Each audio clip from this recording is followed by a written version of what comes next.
जवळा जिल्हा परिषद गटातील निवडणूक प्रचाराला वेगळेच वळण लागले असून विजयासाठी काळ्या जादूचा प्रयोग केल्याचा गंभीर आरोप समोर आला आहे.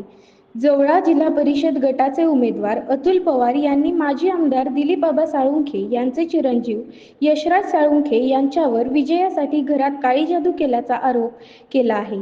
हे आरोप खोटे असतील तर संबंधित घरातील सीसीटीव्ही फुटेज जनतेसमोर सादर करावे, अशी थेट मागणी अतुल पवार यांनी केली आहे.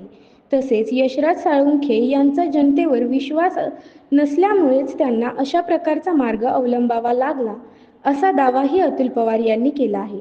काय म्हणाले अतुल पवार?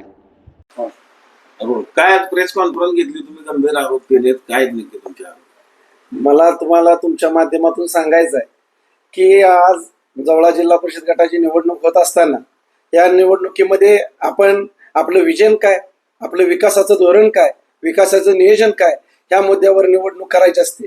निवडणुकीला सामोरे जात असताना जनतेचा कौल काय, जनतेमध्ये आपला विश्वास काय, ह्या गोष्टी आपण जनतेसमोर घेऊन जात असताना आज निवडणुकीच्या 1-2 दिवस राहिले असताना, मतदानाचं 1-2 दिवस राहत असताना आज माझा प्रतिस्पर्धी जो उमेदवार आहे, मला नक्कीच समजतं तो त्या वय कमी आहे आणि वय कमी असल्यामुळं त्यांना थोडं त्याबद्दलचं नॉलेज कमी असेल. त्यांच्या ज्येष्ठांकडून किंवा घरच्यांच्या मार्गदर्शनाने त्यांनी आज त्यांच्या जवळ येथील घरामध्ये त्यांनी स्वतःच्या घरामध्ये एक राज्याच्या बाहेरची लोक आणून एक काळी जादूचा प्रयोग की जेणेकरून या निवडणुकीमध्ये आपल्याला विजय प्राप्त होईल अशा अपेक्षेने त्यांनी काळी जादूचा प्रयोग करण्याचा प्रयोग चालू केलेला आहे.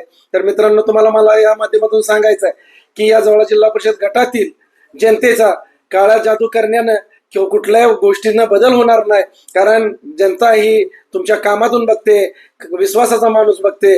या जवळा जिल्हा परिषद गटामध्ये प्रस्थापिताविरोधात विस्थापित अशी निवडणूक होत असताना सर्वसामान्य लोक माझ्या पाठीशी उभे आहेत. कारण प्रस्थापितांनी आजपर्यंत लोकांना जे काही दबावाखाली ठेवलं, जे काही दहशतीखाली ठेवलं, त्याची दहशत आज जवळा जिल्हा परिषद गटामध्ये, जवळा शहरामध्ये आज मला तुम्हाला तुमच्या माध्यमातून सांगायचं आहे की आजपर्यंत वाड्यावर पाया पडायला जावं लागत होतं, पण आज अतुल पवारच्या माध्यमातून अतुल पवारची उमेदवारी झाल्यामुळं वाड्यातील माणसांना घरोघरी जाऊन पाया पडायची वेळ ही अतुल पवार आणले. हे तुम्हाला मला तुमच्या माध्यमातून सांगायचं आहे. तुम्ही आज माझ्या आमदाराच्या मुलावर एवढे गंभीर आरोप करताय, काय आपल्याकडे पुरावे यायचे?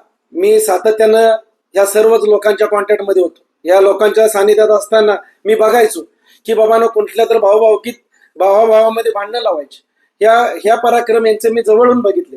कुणाला तर कुणाची कशी अडचण करायची, त्याला आपल्या वाड्यावरती कसं बोलवायचं आणि वाड्यावर बोलवून त्यांना आपल्या पायाचं दर्शन कसं घ्यायला व्हायचं आणि त्याला आपल्या गुलामगिरीमध्ये ठेवण्याचं काम आजपर्यंत यांनी केलं.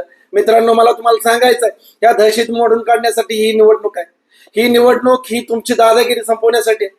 ही निवडणूक तुमच्या लोकांवर केलेले अन्याय, हे अन्याय आता सोसणार नाहीत. हे अन्याय बंद करण्यासाठी निवडणूक अतुल पवार उतरलाय. अतुल पवार हा कुठल्याही राजकीय पार्श्वभूमी नसताना, सर्वसामान्य कुटुंबातला असताना अतुल पवार ही निवडणूक लढवतोय.